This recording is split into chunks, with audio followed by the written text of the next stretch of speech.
إذا اللحظات اللي ننتظر معها السيد خالد الطريس ليعطي إذن البداية وانطلاقة مباراة اليوم. العد التنازلي كما تتابعون في شاشة الملعب قبل انطلاقة المباراة، قبل بدء أحداث هذه المواجهة العربية. أقيمت في بغداد في بداية الثمانينات، وكان الشرطة العراقي أول بطل لهذه البطولة، لكن بعد ذلك لم يتمكن الشرطة من الفوز بلقب البطولة، ويبحث عن فرصة لتكرار إنجاز كبير أحدث حينما كان أول من سجل اسمه في لائحة الشرف بالبطولة العربية.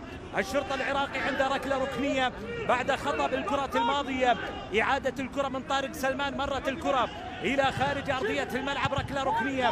الإبعاد جاء من المدافعين بنجاح في اللقطة الماضية من مدافع السد، لكن الكرة تبقى خطيرة بمحاولة عرضية واصلة إلى طارق سلمان. التسديدة الشرطة ضاعت عليه، أول أهداف المباراة. طارق سلمان في أداء مرتبك مع بداية المباراة، الكرة مرت بسلام. طارق سلمان يبدو أنه لم يدخل أجواء المباراة بعد. هذه العرضية مرة أخرى، وكرة طارق سلمان اللي عدت منه، ثم عرضية إلى إدريس نيانغ، واحد من أهم الحلول بالنسبة لفريق الشرطة العراقي. اللعب الهيدوس يلعبها من الجهة اليمنى، بيدرو بعرضية والراسية مرت إلى خارج منطقة الجزاء للاستفادة من الكرة الثابتة ومن الركلة الركنية، مع تراجع لعناصر الشرطة العراقي في محاولة لإبعاد كرة عن الحارس أحمد باسل. الكرة والركلة الركنية وأكرم عفيف، وركلة ركنية للسد. السد يبحث عن هدفه. الكرة العرضية في منطقة الجزاء مقطوعة مبعدة، تعود مرة أخرى للزعيم على الجهة اليسار. السد مع الكرة والمحاولة العرضية، الله! أكرم عفيف هل ينجح في تسجيل أول أهداف دور ربع النهائي؟ أكرم عفيف عند علامة الجزاء، عند الكرة من نقطة الجزاء. أكرم عفيف يتصدى لتسديد ركلة الجزاء. أكرم عفيف وأحمد باسل كلهم بانتظار خالد الطريس ليعطي القرار في تنفيذ ركلة الجزاء. أكرم عفيف، جول!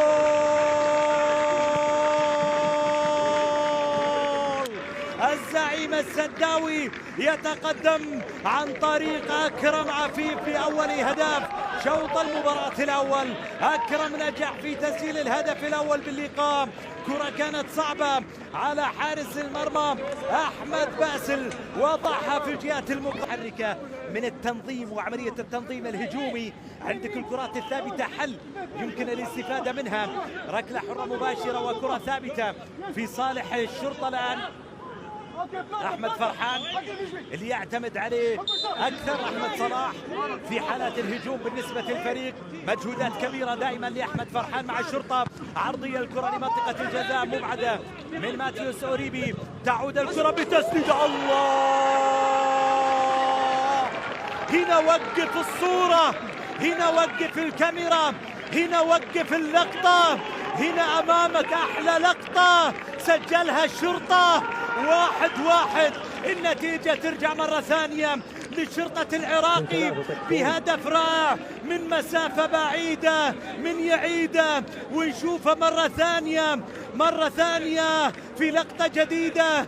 هدف التعادل اللي جاء من مكان بعيد في صورة ولا أروع، في صورة صعبة على مشعل برشم، جاءت في الزاوية الصعبة على مشعل برشم. قلت لك الكرات الثابتة واحدة من الحلول، وهذه الكرة جاءت من مسافة بعيدة. صعبة يا مشعل، صعبة يا برشم، من بعيد أرسلها ووضعها هدف تعادل. أعاد معها الشرطة من جديد في المباراة بنتيجة التعادل. هدف لمثله للشرطة العراقي من مسافة بعيدة. أمير صباح السد الآن، السد قد يجد نفسه خاسرا في المباراة من علامة الجزاء نفسها اللي كانت في صالحه بشوط المباراة الأول. أحمد صلاح ماذا فعل هذا الرجل في هذه المباراة؟ كيف تعامل هذا الرجل مع أحداث اللقاء؟ كل ثقة، كل هدوء، تماسك الفريق بتنظيمه وظل الفريق منظم حتى بعد الخسارة، تمكن من العودة والآن يجد نفسه قريبا لقلب الطاولة وقريبا من التقدم مجددا مرة أخرى في المباراة. وعند علامة الجزاء اللي كان معها السد تقدم في المباراة، الآن الفرصة له أن يتقدم في المباراة من علامة الجزاء، والشرطة عند ركلة جزاء. الشرطة عند فرصة ليضيف هدف ثاني في صالحه بشوط المباراة الثاني. الشرطة وفرصة الهدف الثاني. الشرطة أقرب في هذه اللقطة، أقرب من أي وقت مضى لإضافة هدف ثاني في المباراة. السد أيضا أجرى تبديلاته في الوقت اللي الشرطة يستعد لتنفيذ ركلة الجزاء ويستعد لتسجيل هدف الثاني في المباراة. آسيو محمد يستعد الآن من أمام مشعل برشم، والشرطة من علامة الجزاء. هل ينجح فيها آسيو محمد؟ آسيو محمد تقدم. آسيو محمد بالضبط لعبها مثل ما لعبها أكرم عفيف، وسجلها مثل ما سجلها أكرم عفيف، وتقدم الشرطة مثل ما تقدم السد. هدف ثاني لصالح الشرطة العراقي. الشرطة يتقدم في المباراة بثاني أهدافه في المواجهة. الشرطة أصبح متقدما على السد. الشرطة يضع قدما على نصف النهائي عبر آسيو محمد، ومن علامة الجزاء يسجل ثاني أهداف فريقه بالمباراة إلى دور نصف النهائي من البطولة العربية.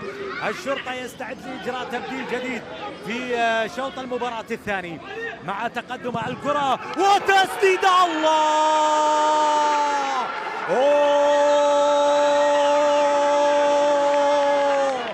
سلامي على الشرطة، سلامي على أبناء العراق، سلامي على أبناء الرافدين.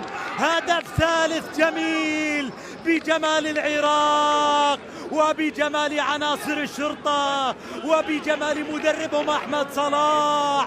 أطلقوا صاروخ جديد في المباراة وأعلنوا التقدم بفارق هدفين هذه المرة. وسعوا الفارق من يسارية قوية. أحمد فرحان، شوف التسديدة. مشعل برشم، كان الله في عونك. مشعل برشم في موقف لا يحسد عليه، في موقف لا يحسد عليه أمام هذه القاذفات اللي تتوالى من الشرطة. وهذه أحلى لقطة من الشرطة، وكم لقطة كانت رائعة من الشرطة. الهدف الثالث بتسديدة من بعيد جاءت في مرمى مشعل برشم. الهدف الأول يقول الزين عندي، والهدف الثالث في الاستوديو التحليلي الى مشاكل دفاعيه في فريق السد. لا يعقل بان برونو ميغيل يعني لا يشعر بهذا الشيء، لا شك انه شاعر بهذا الشيء، لكن ما هي الحلول اللي قدمها؟ ما هي الاساليب اللي قدمها للسد للتخلص من هذه المشكلة ومعالجة هذه المشكلة اللي بدأت ظاهرة في شوط المباراة الثاني؟ لذلك السد نراه بأنه يعاني الأمرين في المناطق الدفاعية ولا يعود في المباراة للتعديل. هذه الكرة تسدد إلى رابع. الله الله الله الله الله الله الله! الشرطة بالأربعة ما أروعة. الشرطة يتفنن بشباك السد من كل الاتجاهات، من كل حد وصوب. يقتل مرمى مشعل برشم من كل الاتجاهات برباعية، يصل إلى دور نصف النهائي من البطولة العربية برباعية رائعة. السد يتقدم بالهدف الرابع، هذه المرة يضيف هدفا رابعا في المباراة، يتمكن من تسجيله في مرمى السد للمرة الرابعة والمرة الثانية. آسيو محمد يسجل ثاني أهدافه في المباراة ورابع أهداف فريقه في المواجهة. السد انهار، السد انهار، السد انهار في هذه الليلة في مواجهة أحمد صلاح ورجاله في ملعب المباراة. تمكنوا من تسجيل الهدف الرابع. رباعية للشرطة الذي أبدع في مباراة هذا المساء، أبدع وتألق في مباراة هذا المساء. التقدم برباعية لصالح الشرطة.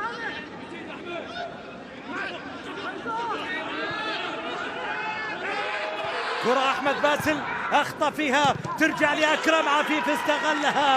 أحمد باسل اقترف خطأ، أتاح للسد أن يقلص الفارق ويصبح على بعد هدفين. برافو بغداد بنجاح، ما كان فيها أناني، على طول فكر بأكرم عفيف لأنه الوقت لا يسمح بالنسبة للسد ولبغداد بنجاح بأن يلعب بأنانية في هذه اللقطة. فكر بأسلوب صحيح وبطريقة صحيحة، لعب الكرة لأكرم، أكرم مباشرة في المرمى أتاح الفرصة لفريقه إلى أن يبقى على بعد هدفين.